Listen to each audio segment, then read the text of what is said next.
আজকে একটা নতুন গাছ দেখাবো। এটাকে বলা হচ্ছে গোল্ডেন বেরি। একসময় এই এশিয়া মহাদেশে প্রচুর হতো। আমরাই বিলুপ্তি ঘটিয়েছি এই গাছটার। এটা অনেকে স্থানীয় ভাষায় পটকা ফল বলে থাকেন। আমি একটা ফল দেখাবো এখন। আমরা যদি এখান থেকে একটু দেখাই, এখানে একটা ফল রয়েছে। আমরা এটা একটু ছিঁড়ি।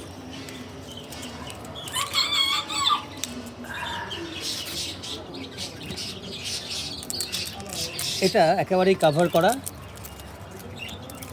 অপূর্ব সুন্দর একটা ফল, এবং এর স্বাদ কিছুটা বড়ই এবং কিছুটা টমেটোর স্বাদ রয়েছে। এটার মধ্যে প্রচুর পরিমাণে ভিটামিন এ, ফাইবার, অ্যান্থোসিয়ানিনস, তার মানে খনিজে ভরপুর একটা ফল এই গোল্ডেন বেরি। বাড়ির ছাদে টবে এরকম একটা গাছ লাগিয়ে, এখানে কিন্তু অসংখ্য আছে, আমি দেখাই, আরও অনেক বেরি কিন্তু ধরে আছে। হ্যাঁ,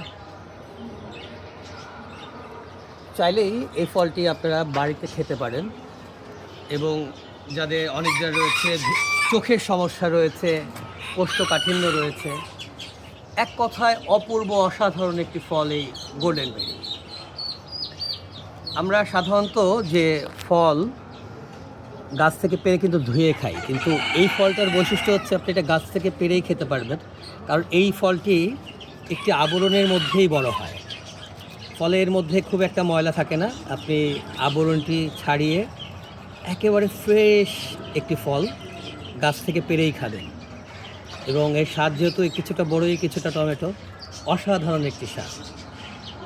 যারা ছাদ বাগান করছেন, এরকম একটি গাছ আপনারা আপনাদের ছাদ বাগানে রাখবেন আশাই করছি। এবং বাড়িতে এরকম মাঝে মধ্যে একটু ফল ছিঁড়ে খাবেন, যে আনন্দ পাবেন নিশ্চয়ই আপনাদের ভালো লাগবে। সবাইকে শুভকামনা।